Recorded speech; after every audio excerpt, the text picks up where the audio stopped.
తులసి కోట నీదిలే మెట్టినింటి పూజకి పేరు నిల్పవమ్మా ప్రేమ కల్పవల్లివై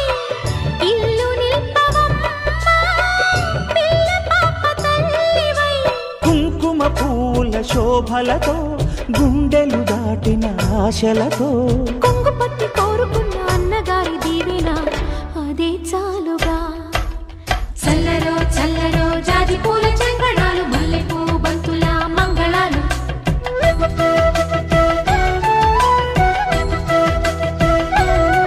మా కళ్యాణ సీతని కన్నులార చూడరండి మా బంగారు తల్లిని దీవించి వెళ్ళరండి